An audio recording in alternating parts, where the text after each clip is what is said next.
después subir el estudio. Y quiero compartir el Power con ustedes, lo que va a ser el estudio. Este estudio trae un videíto que quiero compartir con ustedes. Espero que el video no tenga problema y podamos hacer todo bien. Entonces, ahí está lo que vamos a compartir hoy día a través de este Power.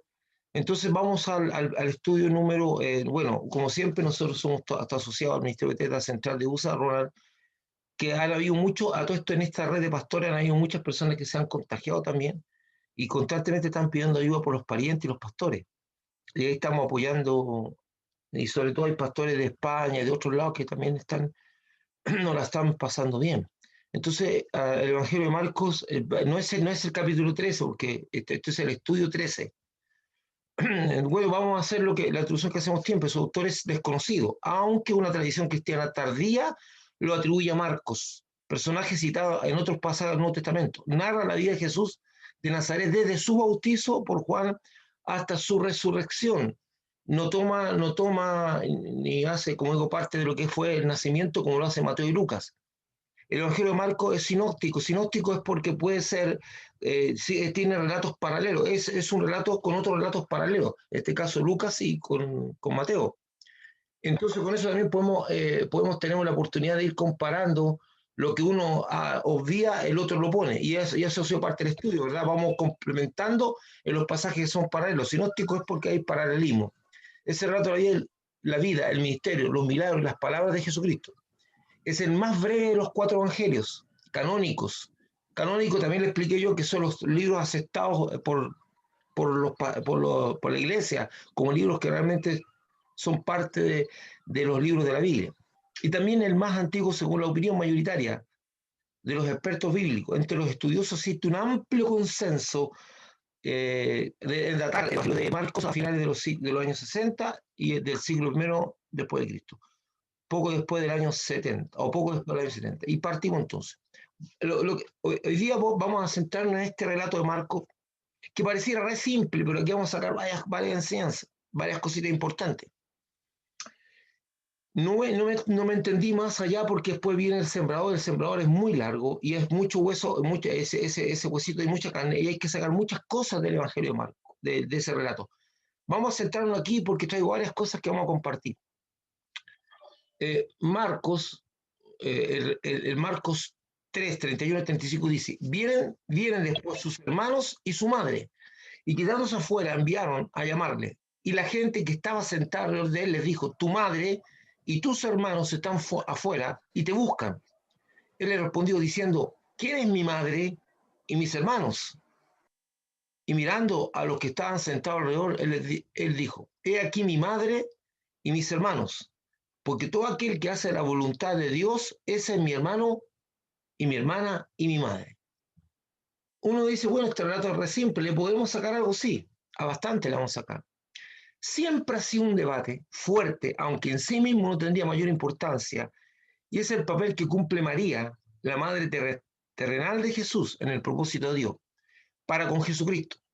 Nosotros los que somos de corriente evangélica o tenemos enseñanza evangélica, sabemos que María, el papel y el respeto que nosotros sentimos a María, pero no la devoción.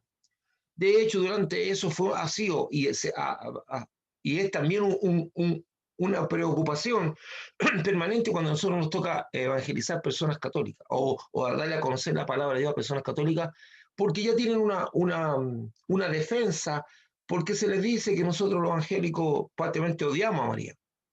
Más aún, normalmente la iglesia evangélica, perdón, se les enseñó a la gente católica, que la iglesia evangélica teníamos la costumbre de poner un choapín, una cosa así, en la puerta de la entrada y poníamos la imagen de María para que la gente la pisara cuando entraba. Entonces habían algunos católicos que saltaban el choapino, porque creían que eso era verdad. O sea, se hacían ciertas enseñanzas medio extrañas. Y era por intimidar a la gente. Entonces la devoción que tienen algunas personas a María es muy grande. Entonces nosotros honramos a María y esto generó un debate. Y usted tiene que tener muy claro y sentir mucho respeto por las personas que tienen esto. Si usted va a hablar de Dios con una persona que tiene estas creencias, usted no puede irrumpir en su vida y golpearlo duramente. Usted tiene que entender que la verdad hace libre y hasta que la verdad no le sea revelada, usted no puede actuar con violencia, porque hay gente que cree eso porque así fue enseñada. Y muchas veces nosotros nos ponemos a discutir con gente que solamente tiene una devoción, pero no tiene conocimiento. Y de repente aparecen ciertas palabras, algunos cristianos evangélicos, idólatras, y un montón de cosas. Y esas personas se sienten ofendidas. Por eso nosotros tenemos que tener muy clara la situación. La situación de María toma importancia y se convierte en un punto de debate cuando se dice que por su condición de eterna virginidad, María tendría una condición divina y de intercesor ante Jesucristo a favor de los seguidores y adoradores. Estudiemos lo que dice la Biblia. Yo no estoy seguro, déjeme ver, no estoy seguro cómo se está viendo este Power. Pero yo no sé si se está viendo bien, pero cuando dejo alguna, a ver, déjame ver. Sí, debería estar viéndose bien. Entonces vamos a ver algunas cositas que dice la Biblia con respecto a esto. Veamos. Lo primero que tenemos que definir es qué se entiende que una mujer sea virgen. Es una mujer que nunca ha tenido relaciones sexuales con contacto de sus órganos sexuales, se considera y denomina virgen, porque ahora la gente tiene muchas formas de tener sexo, pero desde el punto de vista de la virginidad es la rotura del himen, y que una relación sexual así podría llevar a un embarazo. Otras cosas no llegan a embarazo, pero eso es, y de eso se define. No estoy justificando que otras prácticas no sean relaciones sexuales, pero desde el punto de vista de consideración de virginidad es esto. Y María, que estaba comprometida con José para contraer matrimonio, se halló que estaba embarazada sin haber tenido contacto sexual con un hombre, y la Biblia dice que en forma sobrenatural el Espíritu Santo fertilizó un óvulo de María para que naciera Jesucristo, lo que para muchos es una locura. De hecho, constantes burlas hacen de esto, y algunas veces hasta en ignorancia se burlan del Espíritu Santo. Y hay gente que dice, claro, por obra y gracia del Espíritu Santo, cuando quiere comparar una situación especial en su vida o difícil que haya ocurrido, usan esas expresiones que llegan a ser casi blasfemas, porque la gente es ignorante. A continuación veremos un video de un extracto de un documental sobre el Arca del Pacto, que se refiere a la paternidad de Jesucristo desde el punto de vista científico y que está basado en la investigación de Royal Wyatt. El documental completo está y se encuentra todo lo puede ver en esa página. Yo se lo voy a mandar en los apuntes para que usted lo pueda entender. Entonces ahora vamos a cambiar el Power, vamos a cambiar lo que estamos viendo. Eh, Vamos a poner para después continuar con el. Espero que este video se vea bien. Espero. Eh, y se escuche bien.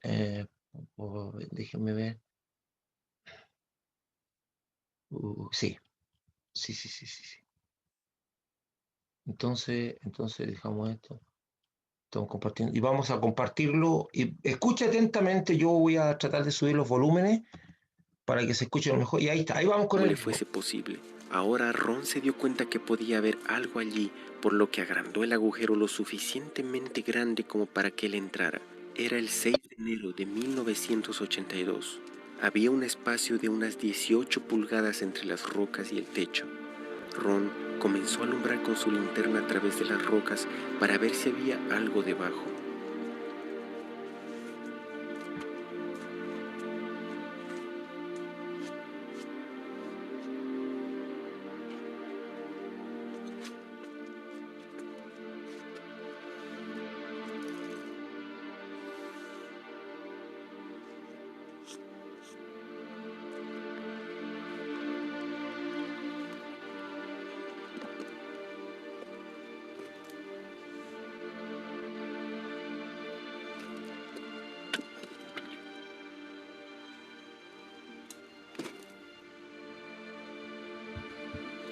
Él vio unas tablas de madera ya descompuestas y bajo la madera algunas pieles de animales que se volvían polvo con tan solo tocarlas. Luego, él vio algo que resplandecía, algo que era dorado que brillaba. Primero pensó que podría ser el arca del pacto, pero cuando removió el cuero del animal, vio una tabla dorada con un molde levantado en uno de los lados, el cual tenía un patrón de una campana y una granada alterna. Ron se sintió seguro que esto tenía que ser el primer templo o algún mueble extraviado del tabernáculo y que podía ser la mesa de los panes de proposición. Entonces comenzó a investigar la cámara con más cuidado y a observar a su alrededor. Usando la linterna, notó una apertura en el techo.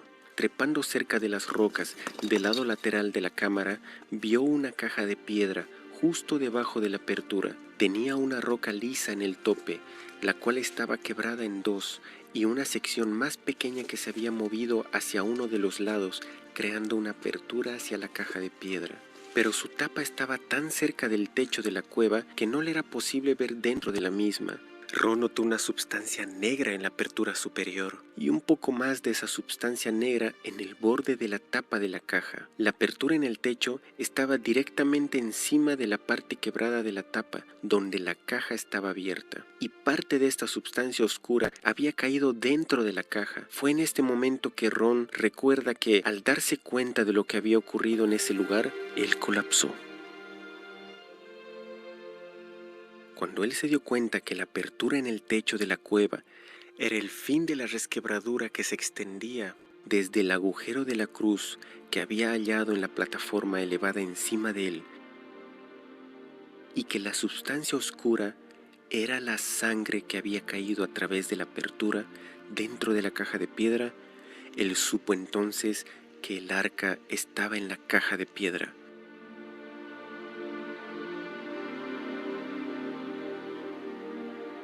Pero el descubrimiento más maravilloso era el ver que la sangre de Cristo había actualmente caído en el propiciatorio del arca del pacto.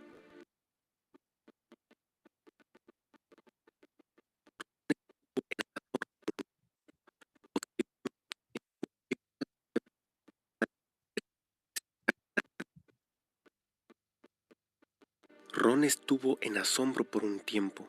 Posteriormente volvió a la cueva para confirmar que realmente se trataba del arca del pacto.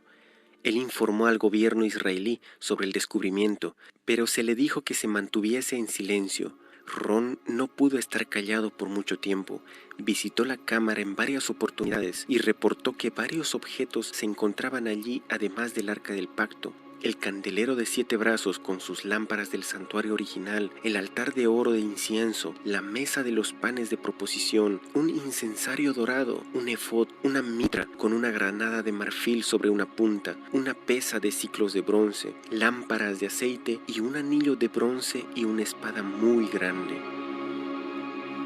En la parte trasera del arca había un pequeño cubículo abierto, el cual aún contenía el libro de la ley, quizá el que Moisés escribió por sí mismo. De acuerdo a su entendimiento, el libro de Génesis no estaba allí. Algo que le asombró a Ron es que los rollos estaban escritos sobre pieles de animales y estaban en condiciones perfectas. Entonces comenzó a darse cuenta que el arca tuvo que ser llevada a esta cámara de alguna forma. No pudo haber sido por donde él lo hizo, ya que tuvo que cortar entre la piedra para poder entrar. Removiendo algunas de las piedras, encontró una entrada más amplia hacia el sur, hacia la cueva de Sedequías, al otro lado del camino, donde el querubín había sido hallado. Sin embargo, este túnel estaba bloqueado con muchas piedras grandes, y Ron no tenía forma de moverlas fuera del túnel desde donde él entró. Ron tenía un laboratorio en Israel para analizar los residuos de sangre que había encontrado en la apertura y en el propiciatorio del arca. El resultado de los análisis los asombró más de lo que esperaban.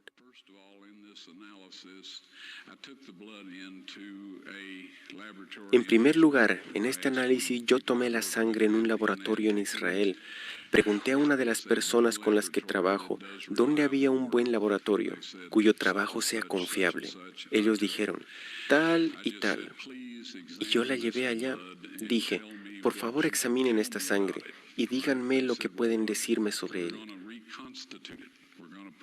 Ellos dijeron, nosotros vamos a reconstituirla, Vamos a colocarla en una solución salina normal y mantener la temperatura corporal por 72 horas con un movimiento suave. Ese es su negocio, yo dije. Yo quiero estar allí cuando ustedes lo examinen. Ellos dijeron, bien, así que regresé y ellos lo analizaron. Y ahora digo lo que ellos dijeron. Es sangre humana, podemos decir eso. Ellos hicieron todos los exámenes que necesitaban hacer. Entonces dije, tomen algunas células blancas y colóquenlas en un medio de crecimiento y manténganlas a temperatura ambiente por 48 horas. Ellos dijeron, eso no será de ninguna ayuda, ya que está muerta. Yo dije, por favor, ¿podrían hacer eso? Ellos me dijeron, está bien, lo haremos. Así pues, yo les dije que quería estar allí cuando ellos sacaran la muestra para examinarla. Regresé al lugar cuando ellos sacaron la muestra para examinarla bajo un microscopio, y uno de los técnicos llamó a otro, y luego ellos llamaron a su jefe, y estaban hablando en hebreo cerca de un minuto, y me miraron y me dijeron, señor Wyatt, esta sangre humana tiene solamente 24 cromosomas en ella. Cada persona tiene 46. Esto es 23 cromosomas de su madre y 23 de su padre. 22 autosomas de su madre y 22 autosomas de su padre. Usted tiene una X de su madre y usted puede obtener una X o Y de su padre. Esta sangre tiene 23 cromosomas del lado de la madre y un cromosoma Y solamente. Usted verá, un niño no pudo haberse desarrollado si no tuviese los autosomas de su madre, así que todas las características físicas fueron determinadas por el lado de su madre. Sus autosomas, su sexo varonil fue determinado por esta Y, que vino de una fuente, pero no de un varón humano. Entonces ellos dijeron, esta sangre está viva. Cuando ellos preguntaron, ¿de quién es esta sangre? Yo dije,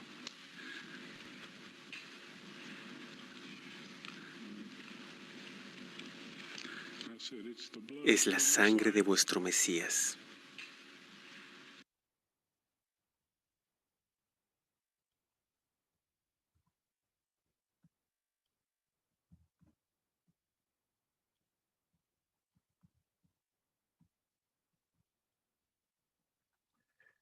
Voy a compartir el relato, usted lo puede tener completo en el enlace, es impactante. Eso yo lo había conversado con que fue mi, digamos, mi mentor espiritual, Lucas Rojas, y él, como médico, me aseguró esto. Yo lo escuché en ese tiempo con más. Y claro, entonces, aquí hay algo en esa sangre que se analizó y que uno lo impacta. Dice que está todo el componente humano de la mujer, pero no está todo el componente humano del hombre. Y esa sangre tenía un solo cromosoma. Entonces Jesús era un ser especial, mitad humano y mitad divino, y nosotros lo sabemos. Y esto es lo que más se ha acercado digamos, a determinar el origen. Por eso, ¿por qué yo les puse esto? Porque estamos hablando de María, de la virginidad de María, y estamos hablando de si fue posible que un óvulo haya sido fertilizado por algo, una persona que no fue humano, por el Espíritu Santo, que es lo que causa risa y burlas en las personas. Bueno, cada día, y va a seguir haciendo más todavía eso, la ciencia se está acercando, perdón, la ciencia se está acercando a mostrar la verdad de lo que ha sido el Evangelio del Señor. Y la verdad, el arca del pacto, el arca de Noé también está siendo encontrada. Hay muchas otras cosas que evidencian que el relato bíblico y las cosas de Dios han sido ciertísimas, están apareciendo. Y Dios la determinará a la hora en que se darán a conocer. Todo tiene su momento en los planes de Dios, todo tiene su condición. Entonces, este video, la idea que pretende mostrar es que realmente María, una mujer virgen que fue fertilizada por una condición sobrenatural. Y, y la investigación de Ronald Wyatt lo demuestra. Definitivamente Jesucristo no tuvo un padre humano, aunque esta afirmación sea motivo de burla de los incrédulos, ya que la lógica humana indica que esto es imposible. Sin embargo, Dios está por sobre toda lógica humana, y el que creó las leyes de la naturaleza también sabe cómo administrarlas. y a través del poder creador del Espíritu Santo se generó el único cromosoma, Y, porque para que nazca varón tiene que tener XY, XY que es una mujer, que le dio existencia y condición de varón a Jesucristo, a través de esa condición humana. La ciencia cada vez se acerca más a justificar y cada vez la Biblia es más evidenciada por las pruebas sobrenaturales y por las pruebas, digamos, naturales de la arqueología, de la ciencia, pero siempre va a haber alguien que quiera desprestigiar. Pero definitivamente Jesucristo no tuvo una condición humana. Miren, hermano, el video que acabamos de ver es un video que a usted lo llena, fortalece su fe y lo hace pensar tantas cosas. Es algo que uno dice, bueno, siempre, pero también tiene que tener conciencia de esto.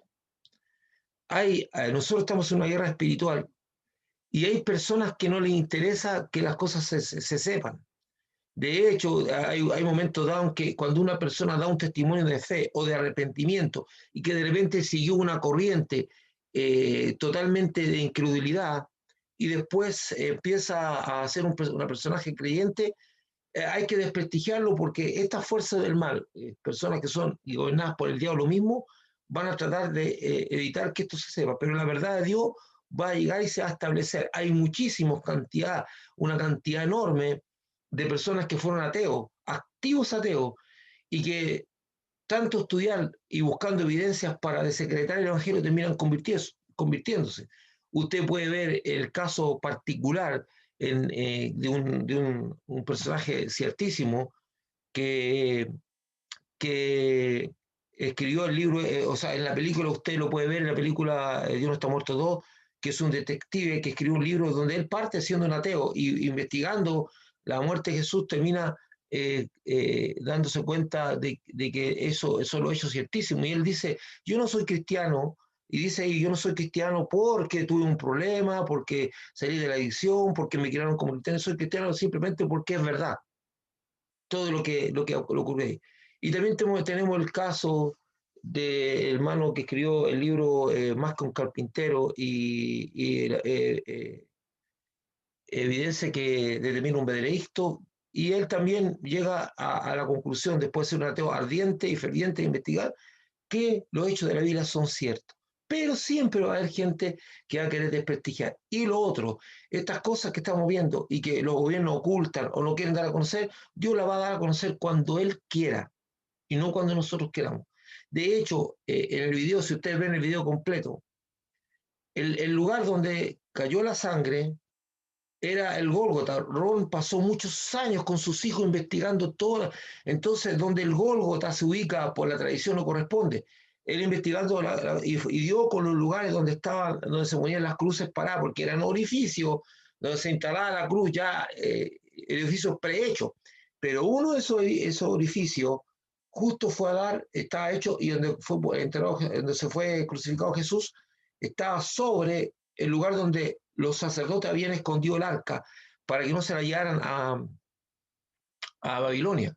Entonces hicieron todo un transporte, incluso había en el templo, hay otros que han estado investigando que en el templo hecho por Salomón, el templo original, había una plataforma que está en el lugar santísimo, que tenía un sistema donde la piedra bajaba a un túnel y a través de eso transportaban por bajo tierra todo. Entonces, cuando vino el ataque de los babilónicos, no había tiempo para estar transportando cuevas fuera de la ciudad de Jerusalén, no había tiempo porque estaban rodeados.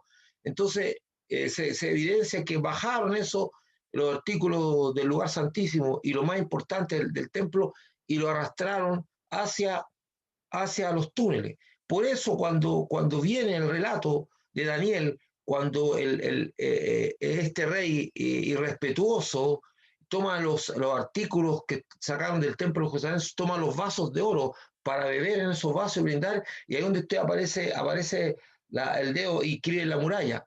Pero nunca nombra en el listado que tenían algo más que no fueran los vasos y algunos otros elementos básicos, pero Nabucodonosor no se llevó el arca a Babilonia, no se llevó la mesa. De alguna manera, los sacerdotes y el constructor del templo de Salomón tenía un sistema de salvaguardia para guardar todo eso. Y si ustedes se dan cuenta, cuando Ron o Ronald está mostrando, ve que hay un montón de piedras que hacen imposible el acceso al lugar.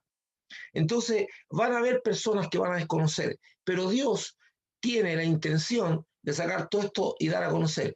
Los gobiernos, por ejemplo, de Turquía y creo que Rusia, no me acuerdo bien, que es donde se encuentra el arca de Noé, saben ya, hay evidencias satelitales que el arca está en el monte Ararat y que está ahí y que cuando se deshiela se nota más que está ahí y que es una nave gigantesca que se ha preservado hasta el día de hoy y que está ahí, pero que los gobiernos no les interesa y cada vez que hay intentos arqueológicos de llegar ahí, se oponen. Bueno, esa oposición no es que sean, escuche esto bien, pero lo escúchelo bien. Y, pero ¿cómo es esto? ¿Cómo acá? Dios es el que pone eso en la mente de las personas, porque es Dios el que quiere que no se sepa todavía las cosas. Dios va a determinar cuándo son las cosas. Dios no ha perdido nunca el control de este mundo y no lo va a perder nunca. Entonces hay cristianos como que quieren ayudar a Dios y como que no, vamos a hacer un esfuerzo para que esto se sepa. Se va a saber cuando Dios quiera que se sepa, no antes. Existe un momento, una hora, en el plan de Dios, todo está bajo el control de Dios. Entonces, y Dios mismo es el que pone en la mente y en el corazón de estos gobiernos, que son algunas veces anticristianos, de que no se tenga acceso a esos lugares. Entonces, pero aquí nosotros tenemos que Jesucristo no tuvo un padre humano, sino que tuvo un padre que no era humano y que fue la obra del Espíritu Santo, y Ron lo acaba de demostrar a través de estas investigaciones y a través y ojo, porque Ron no fue a un laboratorio cristiano para que digan, no es que esta gente creó la evidencia. Ron fue a un laboratorio judío, hebreo, que no aceptan a Jesucristo como Salvador y Señor, que no lo aceptan como Mesías. Y ahí fue donde ellos descubrieron que esta sangre que está en ese lugar, a todo esto, ustedes se dieron cuenta que la tapa, era la tapa que cubría donde estaba el arca, era de piedra y que estaba rota, estaba atizada. Bueno, eso es lo que produjo el terremoto cuando Jesús fue, que quebró la tabla. Ese terremoto que dice la Biblia que vino un gran terremoto y quebró la piedra y ahí por eso pudo entrar. Porque si ustedes se recuerdan, una condición de que el sacrificio de cordero, de los corderos tenía que el sacerdote esparcir la sangre por el propiciatorio. Y durante muchos años los cristianos se preguntaban, y los que estábamos estudiando la Biblia, en qué momento la sangre de Jesús fue puesta en el propiciatorio para cumplir cabalmente con la demanda del Señor que exigía la muerte, o sea, exigía, la demanda del Señor exigía que la sangre fuera rociada por el sacerdote en el propiciatorio. Jesucristo era en sí mismo sacerdote. La sangre cayó en el propiciatorio. Y si ustedes recuerdan que cuando el sacerdote esparcía la sangre en el propiciatorio, depende de la condición con que queda esa sangre, era si el sacrificio era o no aceptado por los pecados de la nación o del pueblo, primero del sacerdote. Entonces eso se tenía que cumplir, porque Dios nunca deja de cumplir lo que Él ordena. Entonces esto era muy necesario que ocurriera, por eso en el propósito de Dios, la cruz quedó sobre el lugar donde está el arca. Siga un poco más adelante. Perdón. Veamos el versículo 3, 31. Vienen después sus hermanos y su madre y quedándose fuera enviaron a llamarle. Lo segundo que debemos entender es que la Biblia da evidencia de que María no fue por siempre virgen y que Jesús tuvo hermanos y hermanas, lo que indica Marcos 3:31. Sin embargo, algunos, para mantener la idea de que María fue siempre virgen, o sea, siempre virgen, dicen que eran sus primos y que era costumbre de la época llamar a los primos hermanos, lo que es una explicación sin evidencia demostrable. Varias veces se nombra en la Biblia los hermanos de Jesús. Jesús es el nombre humano, Jesucristo es su nombre divino. Por eso durante todo este tiempo que yo me refería a Jesús, normalmente yo nunca nombro al Señor como Jesús, siempre lo nombro como Jesucristo, porque Jesucristo este es el nombre más la condición en la cual vino, Él es Cristo, y Cristo no es Mesías, Cristo es el Salvador. Es una palabra que indica que Él es un Salvador. Mesías es la palabra que indica un redentor, un libertador, un restaurador. Pero Jesús es más que un restaurador, es más que un libertador. Jesús es un Salvador. Él salva. Y yo siempre digo a la gente, a los creyentes, que siempre traten de llamar al Señor por su nombre completo: Jesucristo. Jesucristo. Jesús es el nombre humano que le dan en esta tierra. La Biblia no tiene versículos que indiquen que María era más que una mujer y que tuviera influencia sobre Jesucristo para interceder por nosotros. Más aún, cuando María visita a su prima Elizabeth, María dice, madre de Juan el Bautista, María dice, entonces María dijo: engrandece mi alma al Señor, y espíritu se regocija en Dios mi Salvador. Eso está en Lucas 46, 1, 46, 47. María, en el Magnificat que hace cuando va a ver a su prima Elizabeth, que estaba embarazada de Juan, y donde ustedes conocen la historia, que Juan Bautista en el vientre de su madre reconoce la presencia, dice, escucha la voz de María y reconoce la presencia de su primo, el Salvador, se estremece y Elisa queda impactada. Entonces Elizabeth le dice a María que se siente muy contenta de que la madre del Mesías esté ahí. Y entonces empieza un cántico, un magnificate de María, donde está magnificando al Señor y dice: engrandece mi alma al Señor. Y ella dice y reconoce que ella también necesita un Salvador. Por lo tanto, no podía ser una intercesora para la salvación de otros si ella misma requería de un Salvador. En Lucas 1, 46 y 47 también Pablo dice: porque hay un solo Dios y un solo mediador entre Dios y los hombres, Jesucristo hombre. Y aquí me quiero detener un poquito. Usted sabe, yo le estoy hablando y estoy reforzando conocimiento que usted tiene, pero las últimas corrientes, las últimas corrientes teológicas que han ido malinterpretando y mal haciendo algunas verdades de Dios.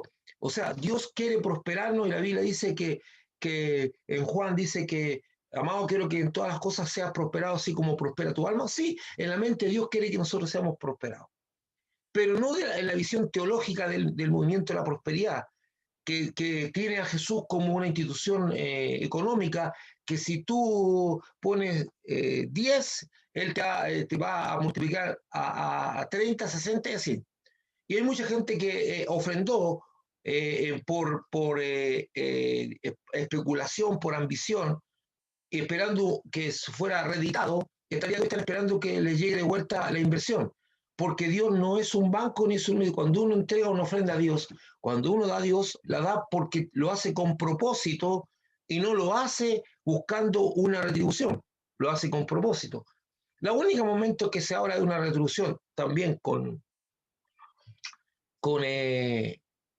condiciones, es cuando el hebreo se refiere que el que se acerca a Dios crea que Él existe y que es galardonador de los que le buscan. Yo se lo expliqué a ustedes muy detenidamente, le expliqué que existen dones y existen galardones. Los dones son dados por el Espíritu Santo y usted no puede desear nada, pero el galardón es algo que usted desea ardientemente en su corazón y Dios se lo concede, que también podría ser un don, pero Dios le concede como un regalo. Por eso dice que es galardonador, galardonador de los que le buscan. Pero cuando tú buscas a Dios no estás pensando en el galardón, sino que es que Dios te decide darte algo que tú anhelas en el corazón. Entonces, ahí empezamos con respecto a esto, a la mediación, porque la cantidad de gente que se mueve con este pensamiento, esta teología, hay personas que tienen teología católica estando en la iglesia evangélica. Hay mucha gente que creen que el liderazgo de la iglesia, el pastor o los líderes, tienen mayor acceso y mejor acceso a Dios que ellos. Entonces te toman inconscientemente a ti como mediador, porque te dicen: usted a usted lo escucha más Dios, usted ora, incluso en los momentos en que la sanidad interior, que era algo muy de Dios, se convirtió en un confesionario. Transformaron el confesionario católico en un confesionario evangélico, donde las personas tenían que contar las cosas que habían hecho para ser sanos, para que se orara en detalle, cosa que era horrible, porque al final puede hasta contaminar la mente a aquel que lo está escuchando. Dios se mueve bajo poder. Entonces, de alguna manera, este pensamiento de un intercesor es siempre así. Y en algunas iglesias, los pastores enseñan, o las pastoras enseñan esto. Y de hecho, me acuerdo que una hermana, hace unos años atrás, que vivía en Playa Ancha, me dijo, pastor, yo necesito que usted vaya a orar por una hermana, una señora que está muy enferma. Y yo le dije, ¿usted por qué no lo ha hecho? Ah, es que yo no lo puedo hacer porque en la iglesia me dijeron que solamente los pastores pueden orar por los enfermos, pueden orar. Dios mío. Entonces se crea una dependencia abusiva para que las personas dependan del hombre que está dirigiendo, que está a cargo de la iglesia o el liderazgo. Y eso es muy sutil. No, no, aquí no existe un mediador. Cuando el velo del templo se rasgó de arriba hacia abajo, nos dio acceso a todos nosotros. Y dice, acerquémonos pues confiadamente al trono de la gracia. Eso no es para el pastor, es para todos. Toda persona debía tener una relación personal con Dios. Ahora, también existe la otra cara de la moneda. Hay cristianos terribles de flojo. Terrible, o sea, son caraduras que no estudian la palabra, que andan siempre pidiendo que alguien lo ayude. O sea, nosotros te podemos apoyar en oración conforme a la palabra de Dios. ¿Y que dice la palabra de Dios? Que si dos o más se ponen de acuerdo en torno a un propósito, Dios no lo voy a responder. Por eso oramos y acompañamos la oración de otros, conforme a esa promesa de Dios. Pero no significa que tú no tienes que tirarte al suelo, quebrarte, rasgar vestidura, es una forma de decir por si acaso. O sea, quebrantarte frente a Dios para mostrar tu necesidad. O sea, no es porque otros están orando. Y ojo, yo te voy a decir una cosa súper importante. El hecho que tú pidas apoyo en oración, Dios no va a hacer ninguna persona, ninguna cosa sobre una persona donde Él no se glorifique. Porque la gloria es de Dios y no es la casualidad. Entonces dice, mi hermano pastor, usted puede pedir oración por tal persona, para que, es que esa oración no tiene ningún sentido. Hay una persona que está enferma de cáncer y quiero que ore. Nosotros vamos a tener un momento, pero yo nunca oro por eso, nunca oro porque la sane, porque esa persona no se va a sanar por el poder de Dios, porque no hay quien dé testimonio de que fue Dios que oró. Entonces cuando me viene ese tipo de oraciones, yo oro para que Dios mueva a una persona hacia allá, para que Dios haga algo, para que un creyente dé testimonio en oración, para que la sanidad de la persona sea testificada y se le atribuya a Dios. Porque algunas veces, ustedes se recuerdan de esa historia que conté hace un año, hace una historia real que salía en el hermano Pablo, donde un hombre durante 3 años iba todos los días a ver a su esposa que estaba en estado de coma y que cayó en estado de coma una Navidad, ¿verdad? Una Navidad. Y él oraba todos los días y le decía, querida, te amo, pronto vas a estar bien, todos los días, hasta que al cabo de el tercer año, un día ya cumplió el tercer año, ella despertó y dijo, gracias Señor, y dio una palabra a Dios. Y ella dijo así, las oraciones de mi esposo y Dios, o sea, y el amor de Dios fue el que me levantó. Al otro día, al día después, apareció en los diarios un titular grande que decía milagro médico. O sea, cero gloria a Dios. Pero ella sí le daba gloria a Dios, porque sabía que esa cosa. Entonces, Dios no le va a compartir su gloria con nada. Entonces, cuando usted pide oración o intercesión por alguien, usted no puede pedir que no se mueva nadie. De hecho, usted mismo debería ir a donde estás enfermo, poner la mano y orar para que haya testimonio del poder de Dios. Porque si no, no. Entonces, cuando usted pide oraciones, que diga, pastor, vamos a orar y ore por tal persona, y estamos orando, ¿usted cree que Dios va a hacer algo si no hay testimonio? Él mismo dice en su palabra, yo no comparto mi gloria con nadie. Entonces las personas van a decir, mire, esos medicamentos que le dio el médico lograron hacer un efecto extraordinario en mi mamá. ¿Y dónde está la gloria de Dios? ¿Dónde está el testimonio de Dios? Por eso tiene que haber algo. Y acostúmbrense a eso. Hay gente que pide, no. Y hay gente que pide siempre oraciones porque no se quiere mover al lugar donde tiene que ir. Hermanos, todos somos ministros competentes del nuevo pacto. Todos tenemos que tener la claridad de que cuando somos requeridos en una necesidad tenemos que movernos. Y es Dios el que nos mueve. Si usted no obedece a la voz de Dios y no se mueve, usted está siendo un desobediente. Entonces no somos los pastores solamente. De hecho, la labor principal de los pastores es capacitar a los santos para la obra del ministerio. Es capacitar a los santos para que hagan su trabajo. Pero los santos son cómodos algunas veces.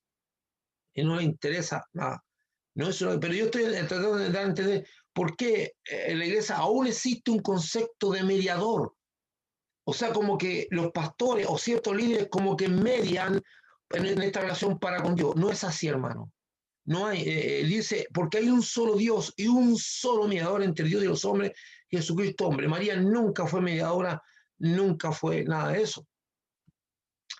Marcos 3:31 dice que la madre y los hermanos de Jesucristo vienen a buscarles, perdón, y permanecieron fuera. Pero el Evangelio en Lucas 8:19 dice que la madre y sus hermanos no pudieron llegar a ellos por causa de haber una gran multitud. Entonces su madre y sus hermanos vinieron a él, pero no podían llegar a él, hasta él por causa de la multitud. Ahí podemos entender por qué la mamá y los hermanos de Jesús no se acercaron tanto a Jesús, porque estaban siendo impedidos por la multitud. Por eso es súper interesante analizar los evangelios sinópticos y ver los paralelos, porque uno da la información que al otro le falta. En Marcos 33, 32 al 35 dice, y la gente que estaba sentada alrededor de él le dijo, tu madre y tus hermanos están fuera y te buscan. Él le respondió diciendo, ¿quién es mi madre y mis hermanos? Y mirando a los que estaban sentados alrededor de él, dijo, he aquí, mi madre y mis hermanos, porque todo aquel que hace la voluntad de Dios es mi hermano y mi hermana y mi madre. Esto podría ser muy controversial para algunos. ¿Por qué Jesús tuvo, y algunos lo esconden, tan poca deferencia? ¿Cómo que no se paró inmediatamente y fue a ver, mi mamita y mi hermano están aquí, háganle lugar? De hecho, también, en el inicio del misterio de Jesús, y la Biblia no miente, ¿o usted cree que la Biblia miente? Lo que pasa es que a nosotros no nos gusta irnos más en la profunda con las cosas de Dios. En el inicio del misterio de Jesús, en la boda de Caná, cuando Jesús se requirió por su madre en una acción intercesora, para que él viera la necesidad de vino, Jesús le dice, ¿qué tienes conmigo, mujer? ¡Wow! No le dijo, ¿qué te pasa, mamita? Él le dijo, ahora, ya hace un rato que yo no soy tu hijo y tú sabes a lo que yo vine. O sea, tú sabes los propósitos. De hecho, él se sujetó, pero él tenía claro para dónde iba. Y de hecho, a los 12 años, cuando se pierde y está en la discusión, él le vuelve a reiterar, es necesario que esté en los negocios de mi padre. Y Jesús era un muchacho sometido y estaba dentro del dominio de sus padres. Pero llega al ministerio, o sea, la veneración supuesta o la supuesta influencia que tendría María sobre Jesús no es tal. Ahora, pucha, aquí que alguien podría decir, porque toman los textos y los manipulan y los manejan de tal manera, chuta, la familia no importa, Jesús no, si la familia importa, en la medida de los propósitos que nos movemos. Jesús también dice cosas que son terribles. Dice, se levantará el padre contra el hijo, la madre contra la hija, y los hermanos en una familia habrán, wow, eso es fuerte. Porque al final son las convicciones las que imperan. Y de hecho vamos a ver que la familia espiritual va a sobrevivir a la familia natural. La familia natural puede ser que no permanezca, puede ser que la mitad de la familia se vaya al infierno y la otra mitad vaya con el Señor, pero la familia de espiritual permanece. Entonces aquí estamos en un conflicto, Jesús no está desmereciendo, ni estos textos que tú lees aquí te dan la facultad para que tú le faltes respeto a tus padres, a tu familia, o para que tú consideres que tu familia no vale nada. La familia vale en la justa medida, nosotros nos movemos con propósitos, los propósitos que Dios estableció para nuestras vidas, y si esos propósitos son estorbados o atacados por mi familia, yo debo preferir los propósitos de Dios a mi familia, sin nunca dejar de amarlo ni respetarlos. Perdón, yo no sé si se está viendo ahí, alguna vez me queda la duda. Yo no sé si se están viendo bien las diapositivas, porque alguna vez se me queda enganchado. Espero que no se me haya quedado enganchado. No, está bien, se están viendo bien. Cuando queda conectado el audio para los videos y usted deja conectado el audio Zoom, las diapositivas se ven borrosas. Entonces, a partir de la insistencia de las personas por comunicar que la madre y los hermanos de Jesucristo le están esperando afuera, Jesucristo deja claro su condición de portador de la palabra de Dios y salvador del mundo. Y que lo hermana o lo de hermano o hermana o emparentamiento o bueno, pariente con otras personas no tiene que ver con la consanguinidad, sino con la condición de ser hijo de Dios. mas a todos los que le recibieron, a los que creen en su nombre, dio potestad de ser hechos hijos de Dios, y usted sabe que los cuales no son. Entonces, mi hermandad ahora está determinada no por mi sangre, sino por que yo fui nacido de nuevo como hijo de Dios. La familia espiritual sobrevivirá a la familia natural. Y el punto común de nuestra hermandad es hacer la voluntad de Dios. ¿Por qué? Porque Jesús lo determinó y lo dijo en el versículo 35, porque todo aquel que hace la voluntad de Dios, que hace la voluntad de Dios, es mi hermano, ese es mi hermano y mi hermana y mi madre. O sea, mi parentela, mi hermandad está ligada a la voluntad de Dios. El que hace la voluntad de Dios lo es. Entonces aquí nos ponemos en una situación bien complicada. Entonces el hermano natural, el hermano carnal, que no hace la voluntad de Dios, no es mi hermano. En el mundo espiritual no lo es. Y ojo, por favor, fíjese, por eso a mí me encanta el Evangelio de Jesús. El Evangelio de Jesús es práctico, no es místico, es práctico. Usted lee todo el Evangelio y siempre Jesús apunta a cosas prácticas, apunta a cosas tangibles, tocables, no es místico. Aquí no dice, el versículo 35 no dice, porque todo aquel que reconoció a Jesucristo o todo aquel que entregó su vida a Jesucristo es mi hermano, mi hermana y mi madre, porque eso vuela en el aire, es muy en el aire, porque usted no tiene la forma de saber si la persona entregó su vida a Cristo de verdad o no lo hizo. Usted no puede ir a la mente, al corazón, pero Jesús evita que nosotros tengamos esos conflictos de análisis para saber si una persona o no. Dice, todo aquel que hace la voluntad de Dios. Y eso es total y absolutamente visible. Usted lo puede ver. Usted lo puede mirar y usted darse cuenta. Lo que pasa es que los evangélicos o las personas de cristianas de estos tiempos no se atreven a decir, tú eres un hijo, no eres un hijo de Dios porque tu conducta no acompaña. O yo le digo, yo no sé, porque tu manera de andar, no es que como usted, hermano pastor, o hermano, ¿cómo usted va a desconfiar que esta persona conoció al Señor?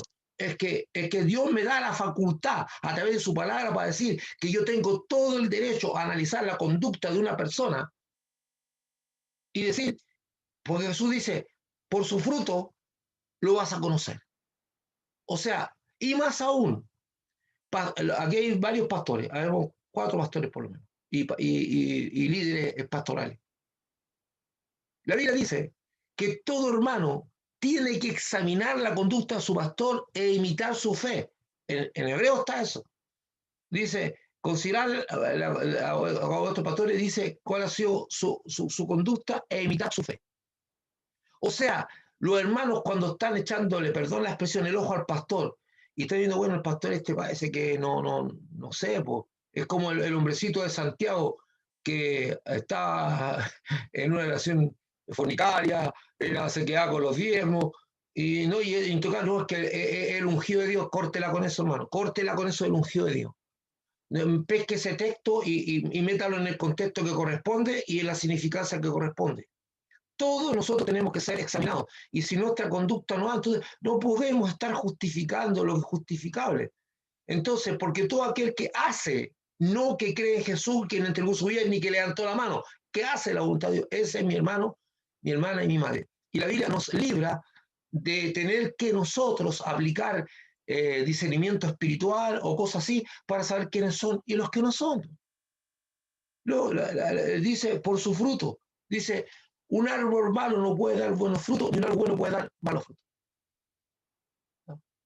Entonces eso está establecido, pero nosotros tenemos temor de repente a decir, yo no soy nadie para juzgar. Aquí no se trata de que usted juzgue, aquí usted tiene que discernir a través de herramientas espirituales claras que Dios dijo, mire, y si esto no está concordando, no es.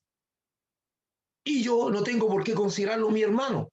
Ahora no lo tengo que atacar, ni andar desprestigiando, ni andar, él no entra en mi círculo de hermandad. Para mí no es mi hermano, hasta el día en que dio demostración que es un convertido.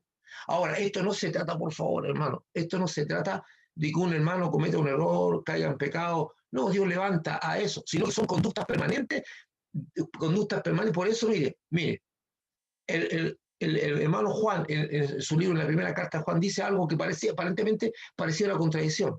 Dice, hijito, si alguno ha pecado, abogado tiene ante el Padre, y si confiesa sus pecados, fiel y justo a perdonar sus pecados, y la sangre de Cristo nos limpia todo pecado. Bueno, dice, bueno, y el hermano Juan dice, el que dice que no tiene pecado es un mentiroso, y una serie de cosas. Entonces, sabemos que nosotros como seres humanos estamos propensos a pecar, y dice, tenemos un abogado de estos padres. O sea, da un camino, espectacular, da un camino. Y después, más adelante, siguiendo el libro, sale con una frase para el bronce, lapidaria, lapidaria. Dice, el que practica el pecado es el diablo. A él, Juanito. Primero dijiste que si alguno peca, abogado tiene ante Dios, y después dice que el practica el pecado es del diablo. Analice la palabra. Practica el pecado.